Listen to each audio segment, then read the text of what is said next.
제가 얼마 전에 한 신문에서 의미의 퇴색이라는 제목의 칼럼을 읽게 되었습니다. 이 퇴색이라는 단어를 찾아보니까 이 빛이 발하여 색이 희미해진다는 뜻을 가지고 있는 그런 단어인데, 이 칼럼의 내용을 읽어보니까 지금 우리가 살고 있는 시대가 의미의 퇴색이 있는 시대라고 말하고 있는 것이죠. 왜냐하면 이 많은 것들의 이 본래의 의미가 사라지고 있는 것이 지금 시대의 특징이고요, 이 원래 가지고 있는 의미가 변화되고 뒤틀리는 시대이기 때문에 이 저자가 의미의 퇴색이라는 표현을 사용했다고 저는 생각합니다. 저는 이 칼럼을 읽으면서 이 저자의 주장에 너무나 동의했는데요, 우리가 살고 있는 시대를 가만히 보니까 정말로 이 원래의 의미와 다르게 많은 의미들이 변질되고 있고요, 또 많은 의미들이 퇴색되고 있는 것을 우리가 쉽게 볼 수 있다는 것이죠. 그 중에 한 가지 예를 들기 원하는데요, 대표적인 것이 바로 웰빙이라는 단어입니다. 이 웰빙이라는 단어는 단어 끝 그대로 많은 사람들이 좀 더 육체적으로 정신적으로 잘 살자라는 그런 목적으로 생긴 그런 단어인데요, 어느새 이 웰빙이라는 단어가 이 상업적 마케팅 수단과 연결되게 되었고요, 이 웰빙이라는 단어는 원래의 목적을 상실한 채 고가의 제품을 소비할 수 있는 이 특정 계층만이 누릴 수 있는 삶의 방식으로 의미가 퇴색되어지게 된 것이죠. 단순히 예를 들었던 이 웰빙이라는 단어 외에도 우리가 조금만 관심을 갖고 고민해 보면 이 시대에 정말 많은 단어들의 의미가 퇴색되고 변질된 것을 쉽게 볼 수 있을 거라고 저는 생각합니다. 그런데 이런 의미의 퇴색이 이 세상의 문화 안에서만 일어나고 있는 것이 아니라요, 우리가 포함되어 있는 이 기독교 문화에서도 수많은 의미의 퇴색들이 일어나고 있습니다. 이 기독교 문화 안에 사용되는 수많은 단어들이 있는데, 이 성경에 원래 말하고 있던 의미가 퇴색되고 변질되어져서 지금 우리에게는 잘못된 의미로 사용되고 있는 수많은 단어들이 있다는 것이죠. 저는 그 중에서 가장 많이 퇴색되어졌다고 생각하는 단어가 뭐냐면 바로 십자가라는 단어의 의미입니다. 기독교에서 말하는 진리가 무엇입니까? 기독교는 죄인된 우리를 위해서 예수님이 십자가에서 죽으시고 부활하심을 통해서 우리를 구원하셨다라고 주장하는 것이 바로 기독교의 사실이고 진리인데요, 그렇기 때문에 당연히 십자가는 기독교의 시작이 될 수밖에 없고요, 당연히 십자가는 기독교의 중심이 되어야만 합니다. 그런데 문제는 뭐냐? 점점 기독교 안에서 이 가장 중요한 십자가의 의미가 퇴색되어지고 있다는 사실이죠. 실제로 어떤 사람은 이 예수님의 십자가의 사건을 그저 역사적인 사건으로만 생각하고 있고요, 더 나아가서 예수님의 십자가의 말씀을 그저 나에게 조금 더 교훈 줄 수 있는, 나의 인생을 발전시킬 수 있는 그저 지혜라고 생각하는 경우도 꽤 있는 것을 보게 되었습니다. 또한 어떤 사람은 이 십자가의 의미가 그저 내가 구원받기 위한 수단, 내가 천국 가기 위한 티켓 정도로 생각하고 있는 경우도 참 많이 있다는 거죠. 어차피 인생은 죽게 되니까 그냥 보험 차원에서 이 십자가를 통해서 구원의 티켓을 예약하는 듯한 느낌의 십자가를 붙잡고 있는 사람도 있다는 사실입니다. 그리고 어떤 사람들은 그저 이 십자가를 내 안에 있는 죄책감을 해소하는 죄 쓰레기 하치장 정도로 생각하는 경우도 많이 있다는 사실입니다. 자신이 예수님 믿는다는 주장하지만 너무나 쉽게 자유롭게 죄를 짓는 삶을 살면서 죄책감이 찾아올 때에만 십자가를 잠깐 붙잡고 나는 다 용서받았다는 가벼운 마음으로 십자가를 생각하는 경우도 있다는 사실이죠. 그런데 이처럼 기독교 안에서 십자가의 의미가 퇴색되다 보니까 문제가 생겼는데요, 문제가 뭐냐? 바로 성경에서 말하는 진짜 십자가의 능력이 사람들의 삶 속에 나타나지 않기 시작한 것입니다. 성경을 보면 십자가의 복음을 통해서 우리의 인생이 완전히 바뀔 수 있다고 이야기하고 있는데, 너무나 많은 기독교인의 삶을 들여다보면 십자가의 능력으로 우리 인생이 완전히 바뀌는 경험을 많이 하지 못하고 있다는 거죠. 그리고 십자가의 능력을 경험하지 못하다 보니까 어느 순간 우리 안에 신앙생활이 재미없게 느껴지게 되고요, 신앙생활이 짐처럼 느껴지게 되며 더 나아가서 신앙생활 속에서 권태로움을 느끼게 되는 것입니다. 그리고 결국 우리의 믿음이 시들어져 버리게 되고요, 어떤 사람은 형식적으로 자리를 지키거나 심지어 어떤 사람은 이 교회를 떠나 신앙을 잃게 되는 경우도 있다는 사실입니다. 이렇게 십자가의 의미가 퇴색되어져 생긴 이 문제의 상황에 대해서 에이든 윌슨 토저 목사님은 자신의 책 철전 십자가에서 이렇게 말하고 있는데요, 제가 내용을 읽어드리겠습니다. 죽음의 십자가가 장식의 십자가로 변질되었을 때 십자가의 능력은 사라지게 되었다라고 우리에게 말하고 있다는 것이죠. 여러분에게 마음으로 질문하고 싶은데요, 여러분에게는 십자가가 지금 어떤 의미로 다가오고 계십니까? 제가 말씀을 준비하면서 간절히 기도했던 것은 이 말씀을 듣는 모든 사람들의 삶 가운데 십자가의 능력이 실제적으로 경험되어지기를 간절히 기도했는데요, 여러분, 십자가의 능력을 경험하기 위해서 먼저 우리는 이 십자가의 의미가 무엇인지 올바르게 알아야 한다는 것입니다. 이 십자가의 부분적인 의미가 아니고 성경에서 말하는 이 십자가의 온전한 의미를 우리가 알 수 있을 때, 그때야 비로소 이 십자가의 능력을 삶 가운데 실제로 경험할 수 있다는 사실이죠. 저는 한 사람의 기독교인으로서, 또 한 사람의 목사로서 제가 믿고 있는 것이 있는데요, 여러분, 이 십자가의 능력은 한 사람의 인생을 완전히 바꾸기에 너무나 충분한 능력이라는 사실입니다. 그리고 이 십자가의 능력은 이 세상을 회복할 수 있는 유일한 소망이라는 것을 저는 정말로 굳게 믿고 있습니다. 여러분, 오늘은 기독교 절기상 예수님의 십자가의 고난을 기리기 위한 이 한 주가 시작되는 바로 고난주일이 오늘인데요, 그래서 오늘은 특별히 이 말씀을 통해서 이 고난주일의 핵심인 이 십자가의 진짜 의미에 대해서 말씀을 통해 함께 나눴으면 좋겠습니다. 그리고 오늘 함께 나누게 될 십자가의 의미를 이 고난주간 동안 더욱더 우리가 좀 묵상했으면 좋겠고요, 더 나아가서 우리의 삶의 평생에 오늘 들은 이 십자가의 의미를 우리의 마음과 영혼에 새기게 되기를 부탁드립니다.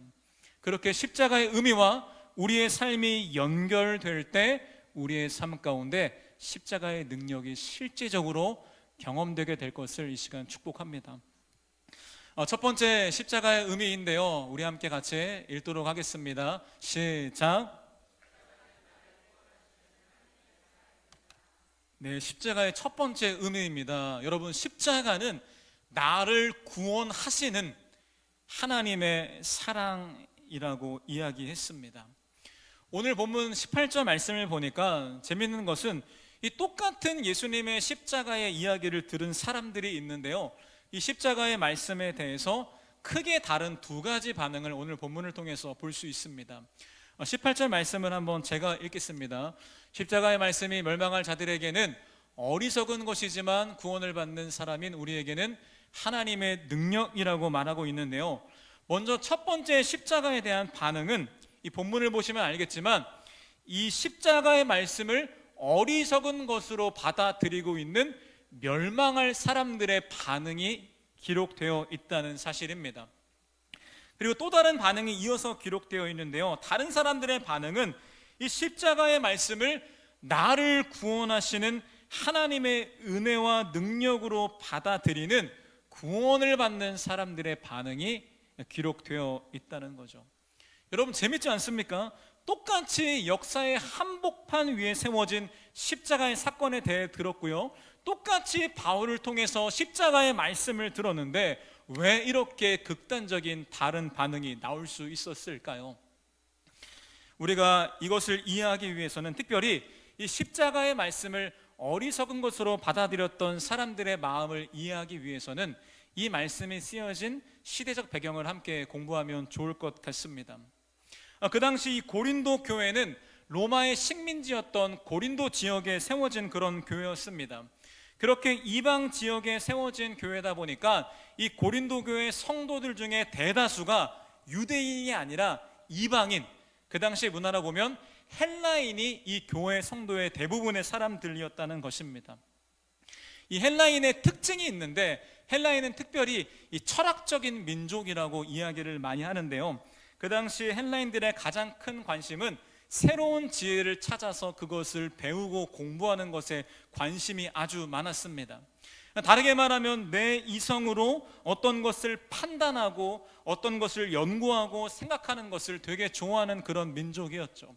그래서 그 당시 시대 안에서 보니까 이 당시에 어떤 새로운 지혜를 탐구하는 철학이 아주 발달하고 있었고요, 또 말로써 누군가를 논리 있게 설득하는 수사학이 발달한 시대가 바로 이 성경이 쓰여진 그런 시대였다는 것입니다.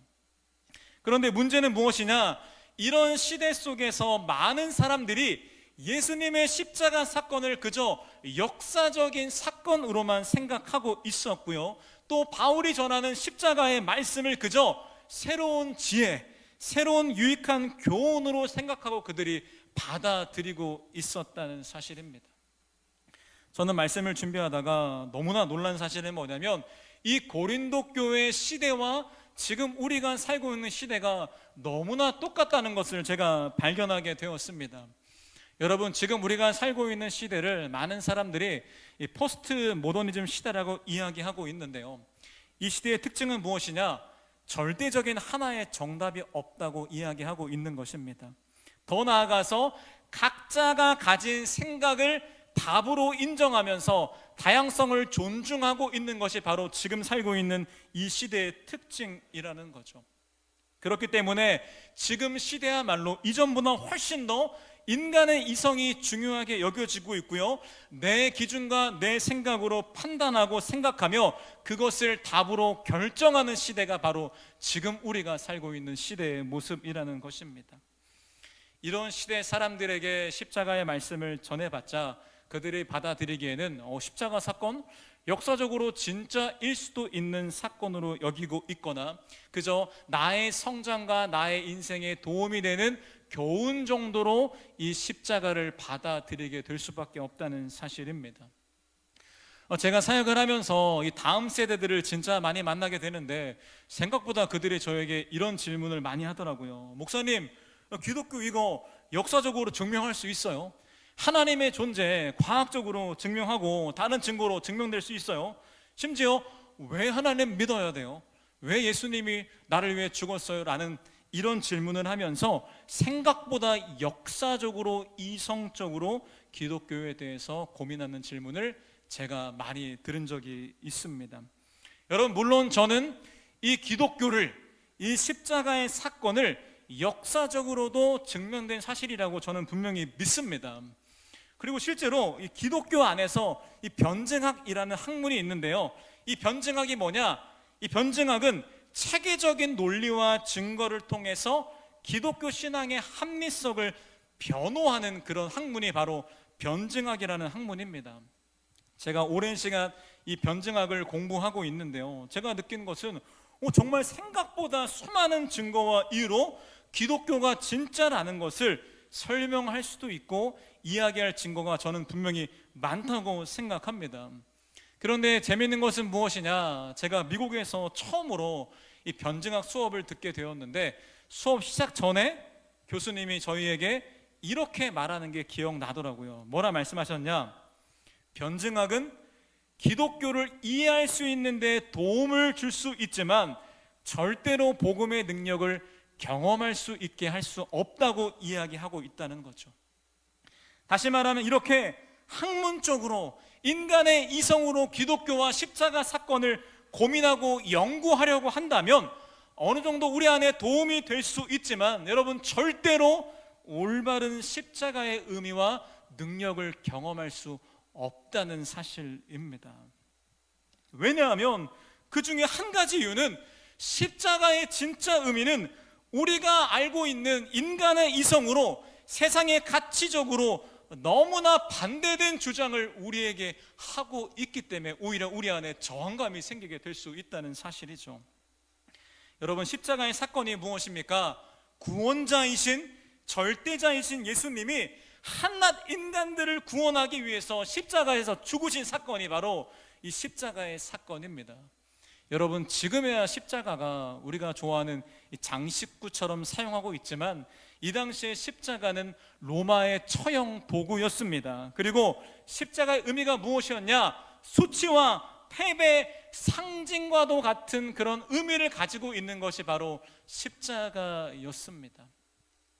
그렇기 때문에 세상적 기준으로 십자가는 실패와 수치와 패배의 상징이었기 때문에 그 당시 사람들의 기준에 절대로 이 십자가가 자신을 구원할 수 있는 그 구원의 사건이라는 것을 받아들일 수 없었다는 거죠. 왜냐하면 내가 가지고 있는 지혜와 철학을 근거로 봤을 때 이것은 말이 안 되는 사실이기 때문이었습니다.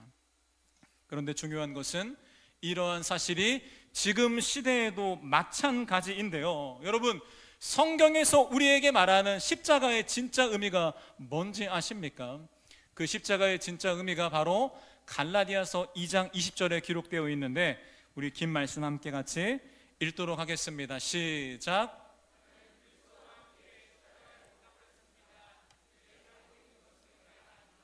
그리스도께서 내 안에서 살고 계십니다. 내가 지금 육신 안에 살고 있는 삶은 나를 사랑하셔서 나를 위하여 자기 몸을 내어주신 하나님의 아들을 믿는 믿음 안에서 살아가는 것입니다. 아멘.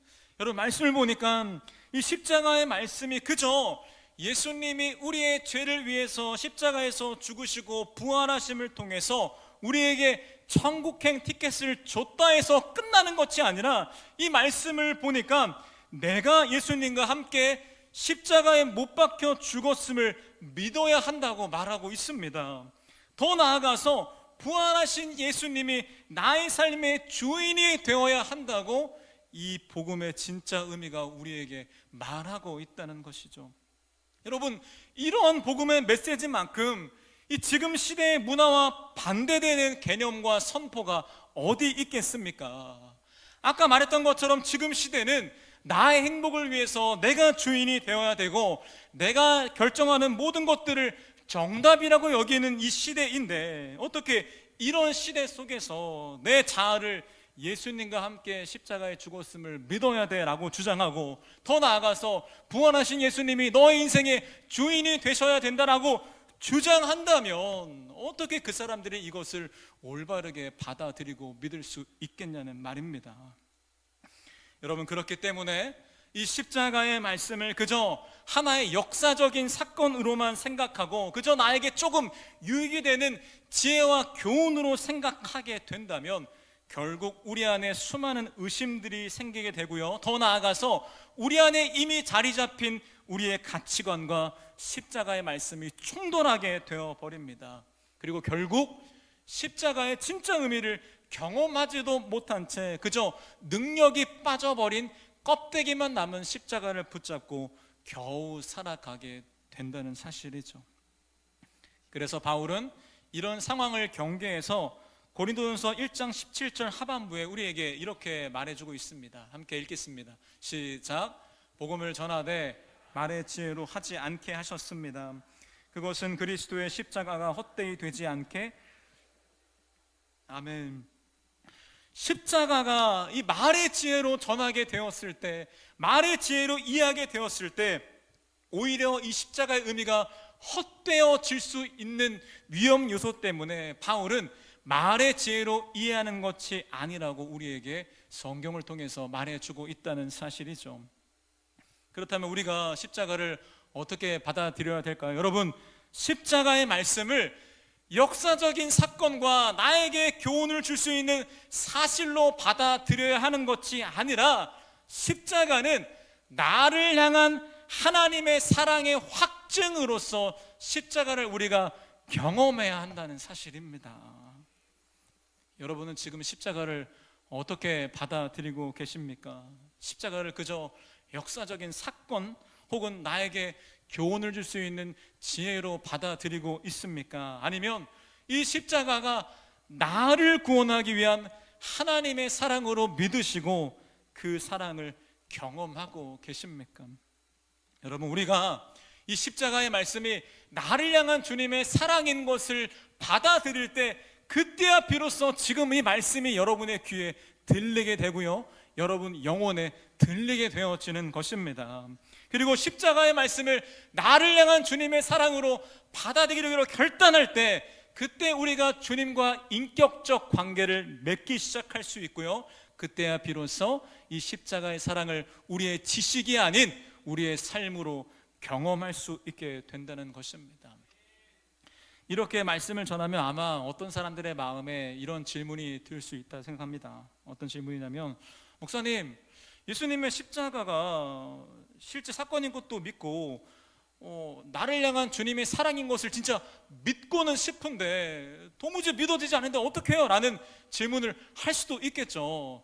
그런 분에게 제가 친절하게 이 십자가의 말씀이 나를 향한 주님의 사랑인 것을 경험할 수 있는 방법을 제가 알려드리길 원하는데요, 그 방법은 무엇이냐, 뭐냐면 바로 내가 얼마나 십자가의 구원이 필요한 절망적인 존재라는 것을 직면할 때, 내가 얼마나 구원이 필요한 연약한 존재라는 것을 인정하고 받아들일 때, 그때야 비로소 이 십자가의 말씀이 나를 위한 구원의 소식으로 들려질 수 있다는 사실입니다. 그런데 문제는 뭐냐, 너무나 바쁜 세상의 속도 때문에, 우리의 눈앞을 가리는 수많은 화려한 세상의 문화 때문에 사람들이 나의 존재를 직면하는 시간을 갖지 않는다는 것입니다. 그렇기 때문에 내가 얼마나 구원이 필요한 이 절망적인 존재인 것을 인정하지 못하고 있다는 거죠. 여러분, 그래서 지금 이 시간에 내가 얼마나 구원이 필요한 존재라는 것을 점검해 보았으면 좋겠는데요, 이 팀 켈러 목사님이 쓴 이 참된 자유라는 책에서 하나님 없이 내가 주인된 삶을 살아가는 사람들이 갖게 되는 이 몇 가지 문제에 대해서 나누기 원하는데, 그 문제와 나의 삶을 비교해 보면서 한번 우리를 점검해 봤으면 좋겠습니다. 이 첫 번째 문제입니다. 바로 공허함의 문제입니다. 공허함의 문제. 우리는 세상 속에서 내가 주인 돼서 내 인생을 행복하게 만들어야 되니까 열심히 노력하는 삶을 살게 되죠. 그런데 중요한 것은, 어떤 사람은 열심히 노력해서 높은 자리에서 사람들의 인정을 받게 됩니다. 그런데 문제는 뭐냐, 인정을 받게 되었을 때 일시적인 만족은 있을 수 있겠지만 시간이 좀만 지나면 이내 그 사람 마음에 공허함이 찾아오게 된다는 거죠.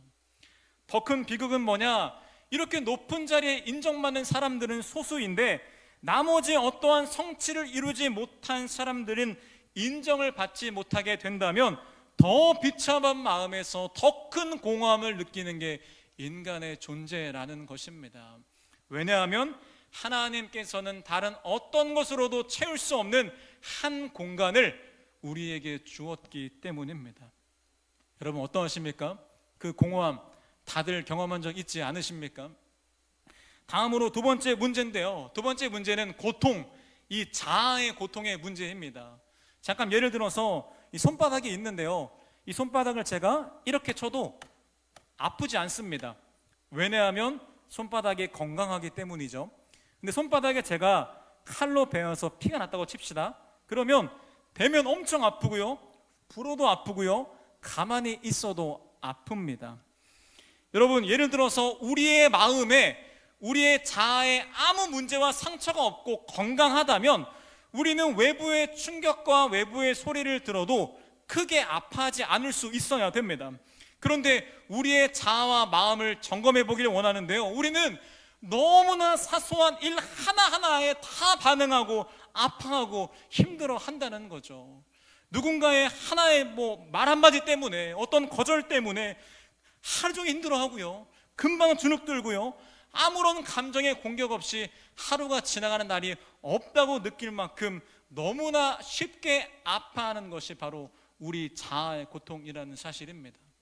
저는 목사로서 사람들이 저에게 목사님은 진짜 감정 기복이 없는 것 같아요 라고 말을 하기도 하는데요, 제가 말씀 준비하면서 저의 감정을 들여다보잖아요. 어제만 해도 진짜 모든 순간 하나하나에 저의 감정이 왔다 갔다 하는 게 저의 실체의 모습이라는 거죠. 조금은 부끄럽긴 하지만요. 왜냐하면 우리의 마음에 우리 자아의 고통과 문제가 있기 때문에 우리는 삶의 모든 순간순간마다 다 상처받고 흔들리고 있다는 사실입니다. 그리고 마지막 세 번째 문제는 무엇이냐? 분주함의 문제인데요, 우리의 자아가 더 사랑받기 위해서는 이 비교와 경쟁 사회에서 내가 승리해야 되니까 열심히 분주하게 사는 것입니다. 그런데 중요한 것은 분주하게 살다 보니까 어느새 내 인생의 목적과 방향을 다 잃어버린 것입니다. 내가 왜 열심히 살았지? 왜 이렇게 살아야 되지? 방향을 잃어버리게 된 것이죠. 이처럼 우리의 삶은 공허할 뿐만 아니라 우리의 삶은 고통받고 있고요, 또 우리의 삶은 너무나 심각한 분주함 속에 살아갑니다. 여러분, 이것이 바로 하나님이 없는 인간의 존재 민낯, 이것이 바로 내가 주인된 삶의 모습의 결과라는 사실입니다. 거기다가 우리 인간이 피할 수 없는 비극이 있죠. 모든 사람은 반드시 죽음을 경험하게 된다는 사실인데요, 그 죽음을 놓고 봤을 때 우리의 존재의 결말은 더욱더 절망적이고 비극이라고 볼 수밖에 없다는 사실이죠. 그런데 문제는 뭐냐? 우리 스스로는 이 문제 중 어느 것 하나도 해결할 수 없습니다. 다르게 말하면 우리는 반드시 이 문제에서 우리를 구원해 줄 누군가가 반드시 필요하다는 사실이죠. 이렇게 우리의 존재의 실체를 직면할 때 비로소 나에게 들려오는 십자가의 말씀이 나를 사랑하셔서 나를 구원하시는 하나님의 음성으로 우리에게 들릴 수 있게 된다는 사실입니다. 마치 이런 상황과 똑같은 상황이죠. 한 사람이 물에 빠져 있는데요, 기절해 있다가 정신을 들었습니다. 보니까 내가 물에 빠졌다는 현실을 직면하게 된 것이죠. 그리고 바로 이 사람이 느끼는 것은, 와, 나를 물속에서 구원해 줄 누군가가 필요하다는 것을 절실하게 느끼게 되겠죠. 그러다가 눈을 들어보니까 눈앞에 나를 구원할 수 있는 밧줄이 하나가 보인다면, 여러분, 그 밧줄은 누가 봐도 그 사람을 구원하기 위한 밧줄이 아니겠습니까? 그런데 어떤 바보 같은 사람이 그 절박한 상황 속에서 이 밧줄의 재질은 무엇일까? 이 밧줄은 어떤 각도로 나에게 던져졌을까? 이 밧줄은 과연 나를 위한 밧줄일까? 고민하면서 밧줄을 놓쳐서 물에 빠져 죽게 되었다면 이것은 얼마나 바보 같은 비극입니까? 물에 빠진 사람이 해야 할 단 한 가지의 일은요, 눈앞에 있는 구원의 밧줄이 나를 향한 밧줄인 것을 믿고 그것을 잡을 때 그 사람이 물에서 구원받을 수 있게 된다는 사실입니다. 이처럼 절망적인 나의 존재의 현실을 직면할 때 우리에게 들려온 십자가의 말씀이 나를 향한 주님의 구원의 말씀인 것을 우리가 경험할 수 있게 된다는 사실입니다. 예수님께서는 이런 절망적인 우리, 수많은 문제 앞에 있는 우리와 친히 십자가에서 함께 죽어주신 것입니다. 그로 인해서 우리의 모든 문제들이 해소되었고요, 우리를 위협했던 죽음의 문제가 해결되게 된 것이죠. 그런데 거기서 멈추는 것이 아니라 예수님은 우리와 함께 부활하셔서 죄의 종이었던 우리의 존재를 하나님의 자녀로 새롭게 부활시키신 것입니다. 그리고 이전에 내가 주인 되었을 때 나의 삶이 엉망진창이었기 때문에 이제는 나의 삶의 주인의 자리에 친히 예수님이 앉아주셔서 나의 삶을 가장 아름다운 길로 인도해 주신다는 거죠. 예수님은 강압적으로 인도하시는 게 아니라 가장 인격적으로, 가장 우리를 사랑하는 마음으로 우리를 인도해 가시며 우리를 회복시켜 가신다는 사실입니다. 여러분, 이것이 바로 예수님이 죄인된 나를 사랑하셔서 십자가에서 나와 함께 죽으시고 나와 함께 부활하심을 통해 나를 하나님의 자녀 삼으셨다는 십자가의 진짜 의미입니다. 사랑하는 여러분, 십자가의 말씀을 역사적인 사건과 그저 인간의 교훈으로 받아들이지 않기를 바랍니다. 이 십자가를 나를 향한 하나님의 사랑, 이 십자가를 나를 향한 하나님의 구원으로 받아들이시기를 부탁드립니다. 혹시나 그게 어렵다면 내가 얼마나 십자가가 필요한 절망적인 존재라는 것을 말씀의 거울 앞에 직면하셔야 됩니다. 그렇게 우리의 절망의 실체를 직면했을 때 비로소 그 십자가의 말씀이 우리를 살리시는, 구원하시는 하나님의 사랑으로 들려지게 될 것입니다. 다음으로 두 번째 십자가의 의미인데요, 우리 함께 같이 읽도록 하겠습니다. 시작. 십자가는 나를 변화시키는 하나님의 능력입니다. 그 사실이 오늘 본문 18절에 나와 있는데요, 18절 같이 또 한번 읽도록 하겠습니다. 시작. 자들에게는 어리석은 것이지만 구원을 받는 사람인 우리에게는 하나님의 능력입니다. 아멘. 본문을 보니까 십자가를 우리를 구원하신 하나님의 사랑과 은혜로 믿게 된다면 그 십자가는 우리의 삶에 하나님의 능력으로 나타난다고 성경은 우리에게 이야기하고 있습니다. 그런데 여러분께 질문 드리고 싶습니다. 여러분은 삶 속에서 하나님의 능력을 많이 경험하고 있습니까? 네, 아마 있는 사람도 있겠지만 제 생각에는 꽤나 많은 사람들이 그렇게 느끼지 않을 거라고 저는 생각합니다. 많은 사람들이 예수님을 구주로 영접했음에도 불구하고 수련회나 특정한 상황 속에서는 그 능력을 경험했다고 생각하지만 또 가끔은 정말 기적적인 기도응답을 통해서 능력을 경험했다 말할 수 있지만 사실 많은 사람들이 느끼기에 일상의 삶 속에서 하나님이 살아있기는 한 건가? 그 능력이 있기는 한 건가? 라는 생각이 들 정도로 사실 우리가 생각하는 하나님의 능력이 삶 속에서는 대부분 나타나고 있지 않는 것이 현실이라고 생각합니다. 저는 이 문제의 상황의 원인이 우리가 하나님의 능력을 잘못 이해하고 있기 때문이라고 생각하는데요, 대부분 사람들이 오해하고 있는 하나님의 두 가지 능력에 대한 두 가지 오해가 있는데요, 이 첫 번째 오해는 무엇이냐? 많은 사람들이 하나님의 능력의 이 방법에 대한 오해를 하고 있다는 것을 제가 보게 됩니다. 오늘 본문을 보면요, 이 하나님의 능력이라는 단어가 헬라어로 두나미스라는 단어를 쓰고 있거든요. 이 단어는 보통 성경에서 하나님의 능력, 성령의 능력과 같은 그런 느낌을 표현할 때 이 단어를 쓰고 있습니다. 그런데 재미있는 것은 이 두나미스라는 단어가 19세기에 개발되었던 이 다이너마이트라는 폭탄의 단어의 어원이라고 이야기하고 있습니다. 그런데 문제는 뭐냐? 사람들이 이런 잘못된 이해와 오해를 하게 된 거죠. 두나미스 능력이 다이너마이트니까 하나님의 능력은 다이너마이트처럼 폭발적이고 눈에 보이는 엄청난 능력이겠다라고 생각을 하게 되어 버린 것입니다. 그래서 많은 사람들이 기대하는 하나님의 능력의 방법은 이 다이너마이트 같은 그 능력을 특별히 우리가 하고 있는 기도 제목의 응답을 통해서 경험하기를 다 원하고 있다는 거죠.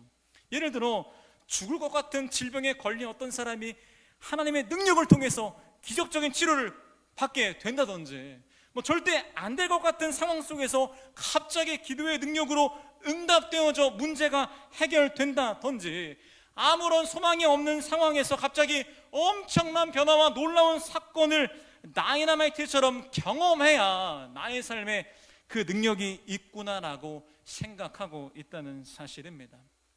그리고 반대로 우리의 삶 속에서 이런 능력이 나타나지 않는다면 하나님의 능력이 없다고 생각하거나 그 능력이 작다라고 우리가 오해하고 있다는 사실이죠. 여러분, 물론 하나님께서는 다이너마이트보다 훨씬 더 큰 능력으로 우리의 삶 가운데 역사할 수 있는 분입니다. 그리고 실제로 그렇게 행하시기도 한다고 저는 믿습니다. 그런데 여러분, 사실 그런 엄청난 기적과 능력을 경험한 사람들이 솔직히 말해서 우리 주변에 얼마나 되겠습니까? 그리고 인생의 빈도로 본다면 몇 번이나 되겠습니까? 우리의 삶 가운데 그런 능력이 경험되는 경우는 사실 많이 있지 않다는 거죠.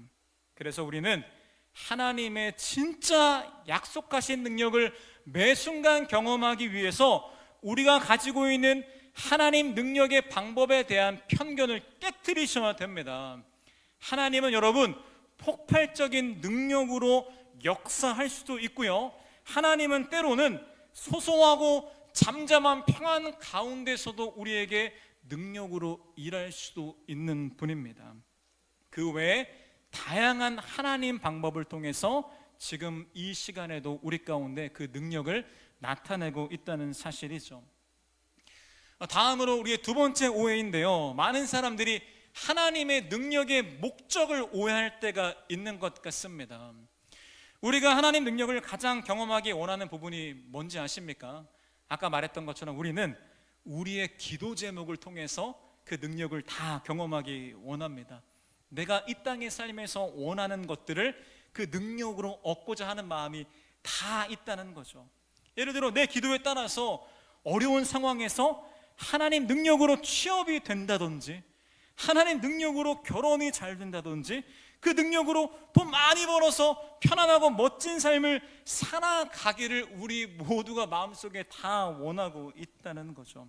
그리고 혹여나 내 간절한 기도 제목이 오랜 시간 이루어지지 않게 되면요, 우리 안에서는 그 능력을 의심하고 하나님을 원망하곤 합니다. 여러분, 그런데 하나님이 말씀하신 십자가의 능력을 그저 내가 얻기 원하는 것을 얻는 수단과 방법으로만 생각한다면 여러분, 절대로 우리는 하나님의 약속하신 그 십자가의 능력을 경험할 수 없게 된다고 저는 생각합니다. 그렇다면 하나님이 우리에게 능력을 나타내시는 진짜 목적은 무엇일까요? 그 목적이 오늘 본문에 나와 있는데 18절 말씀을 다시 한번 우리가 읽도록 하겠습니다. 시작.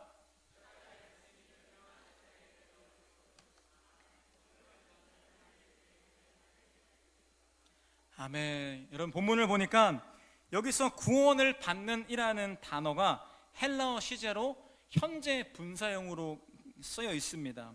이게 무슨 뜻이냐면 구원이라는 것이 현재 분사, 지금 이 순간에도 계속해서 진행되고 있다는 것이죠. 그래서 이 본문을 좀 더 시제에 맞게 해석해 보면 이렇게 말할 수 있을 것 같습니다. 계속해서 구원받고 있는 우리에게 나타나는 하나님의 능력입니다. 좀 다르게 표현하면요, 지금도 계속해서 우리를 구원하고 있는 하나님의 능력이라고 성경은 우리에게 말하고 있다는 거죠. 여러분, 성경에서 말하는 구원이 뭔지 아십니까? 구원은 그저 이 땅의 삶의 끝에 죽어서 천국 가는 것이 구원의 전부가 아니라, 구원의 다른 의미는 이 죄인된 우리가 하나님의 자녀로 회복되어져 가는 모든 과정을 성경에서는 바로 구원이라고 이야기하고 있다는 사실입니다. 즉 십자가를 통한 하나님의 능력의 목적은 우리의 현재 모든 삶의 순간들을 사용해서 우리를 하나님의 형상으로 구원시키는, 우리를 하나님 형상으로 회복시키는 능력이 바로 십자가의 능력이라는 사실이죠. 여러분, 이렇게 하나님의 능력이 나의 삶을 주님의 형상으로 변화시키는 것이라고 생각한다면 우리는 우리 삶의 모든 순간 속에서 반드시 하나님의 능력을 발견하고 경험할 수 있다는 사실입니다. 여러분, 먼저 이전에 세상 가치를 따라 살아갔던, 하나님 이야기를 들었을 때 마음에 수많은 저항감과 의심에 있던 우리가 이렇게 예수님 영접해서 이 자리에서 예배 드릴 수 있는 거, 이게 하나님 능력이라는 사실이죠. 더 나아가서 거기서 끝이 아니라 지금 우리의 삶의 모든 경험과 순간들을 통해서 하나님께서는 그 능력으로 우리를 변화시켜 가고 계시는데요, 그 말씀이 바로 골로새서 3장 10절 말씀에 기록되어 있습니다. 함께 같이 읽도록 하겠습니다. 시작.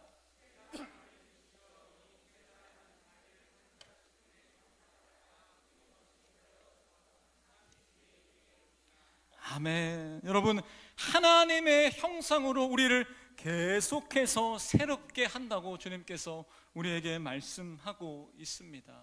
여러분, 하나님 형상이 무엇이냐면 하나님께서 우리를 최초에 창조하셨던 그 목적대로의 모습을 바로 하나님의 형상이라고 이야기하고 있는데요, 하나님 형상의 완전한 본이 되신 분이 바로 예수님이십니다. 그렇게 하나님께서는 우리를 지금도 그 능력으로 예수님을 닮은 존재로 우리를 회복시켜 가시고 있다는 사실이죠. 그런데 중요한 것은 뭐냐? 하나님은 내가 원하는 대로, 내가 원하는 방법으로 그 능력을 나타내서 나를 변화시켜 가는 것이 아니라는 사실입니다. 하나님은 하나님의 방법대로, 하나님의 때에 맞게 우리를 하나님의 형상으로 변화시켜 가고 있다는 사실이죠. 그래서 때로는 그 능력이 우리의 눈에 보이는 기적과 응답을 통해서 나타나서 우리의 믿음을 성장시키기도 합니다. 하지만 때로는 우리의 삶에 허락되어진 이 고난을 통해서 우리를 하나님의 형상의 모습으로 깎아내려 가기도 하신다는 사실입니다.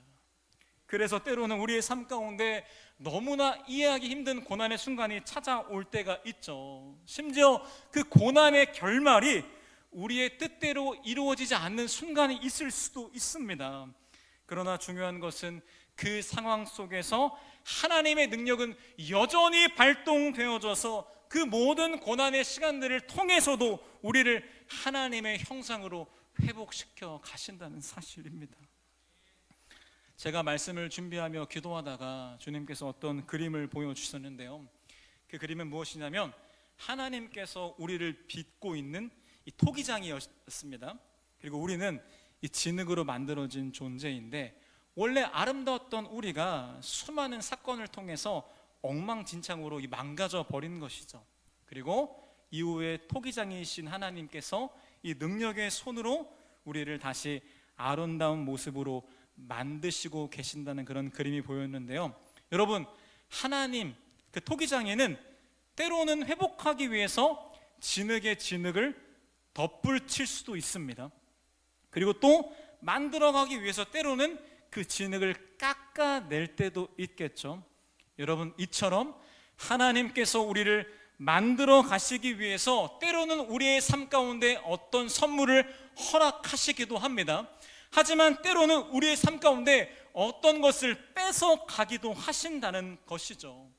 그러나 결국은 하나님은 그 모든 삶의 상황을 통해서 우리를 하나님의 형상대로, 우리를 예수님 닮은 모습으로 변화시켜 가시고 우리를 회복시켜 가신다는 사실입니다. 여러분, 이것이 바로 우리의 현재의 모든 삶의 순간에서 발견하고 경험할 수 있는 하나님의 능력입니다. 그리고 마지막으로 우리는 하나님의 또 한 가지 큰 능력을 경험할 수 있게 되는데요, 그것은 뭐냐? 우리를 끝까지 포기하지 않겠다고 약속하신 하나님의 신실하심의 능력을 날마다 경험할 수 있게 될 것입니다. 함께 말씀 보기 원하는데요, 로마서 8장 29절 말씀인데 우리 함께 같이 읽도록 하겠습니다. 시작.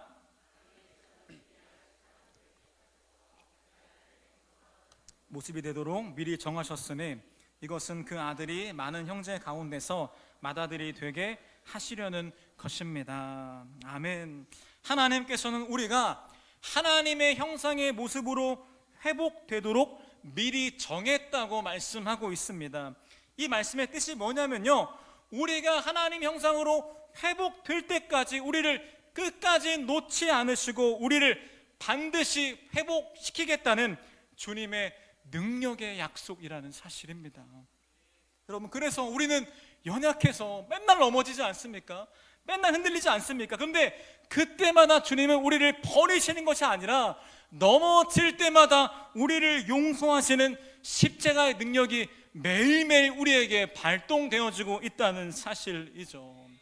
그리고 하나님께서는 우리의 삶의 모든 순간을 사용하셔서 우리를 반드시 회복시켜 가실 거고요, 더 나아가서 이후에 이 땅의 삶의 끝에 영원한 완전한 하나님 나라에 입성할 때까지 우리를 인도하겠다는 이 약속이 우리가 지금도 경험할 수 있는 하나님의 능력의 모습이라는 사실입니다. 여러분, 이처럼 하나님의 능력의 목적이 우리를 구원하고 우리를 회복시키기 위한 능력이라면, 여러분, 우리는 지금도 삶의 모든 순간 속에서 하나님의 능력을 발견하고 경험할 수 있다는 사실이죠. 여러분, 간절히 바라는 것은 우리의 인생을 하나님의 눈으로 바라보기 원합니다. 나의 삶의 모든 사건들을 하나님 말씀의 안경을 통해서 바라보기 원합니다. 그때 그 모든 사건이 하나님께서 우리를 구원하시는 그 은혜와 능력의 사건으로 새롭게 해석되어지는 역사를 분명히 경험할 수 있게 될 것입니다. 결론의 말씀 드리겠습니다. 사랑하는 여러분, 저는 계속해서 기도하고 있는 것은 저를 포함해서 우리 모두가 이 진짜 십자가의 능력을 경험하게 되기를 기도하고 있는데요. 여러분, 그것을 경험하기 위해 가장 먼저 우리가 십자가의 올바른 의미가 뭔지를 우리 영혼에 새기셔야 됩니다. 여러분, 먼저 십자가는 우리를 구원하신 하나님의 사랑입니다. 이 십자가 사건을 그저 역사적으로 나의 이성과 어떤 교훈으로 판단하고 제한하지 마시길 바랍니다. 이 십자가는 정말 절망적인, 절대적으로 구원이 필요한 우리의 존재 앞에 선포되어진 하나님의 사랑의 음성인 것을, 나를 향한 하나님의 사랑의 음성인 것을 반드시 듣고 경험하게 되시기를 축복합니다.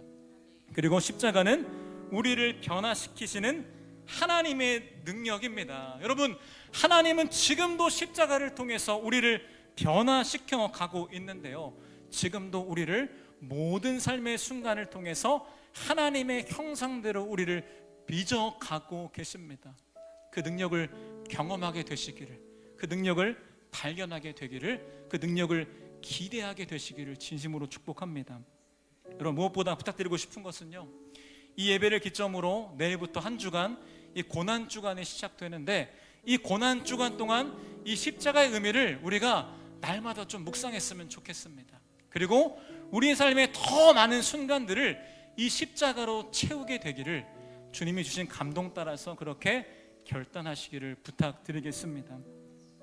이 시간 십자가의 의미를 기억하면서 나를 향한 주님의 사랑, 나를 변화시키는 주님의 능력, 그 십자가를 함께 찬양하기를 바랍니다.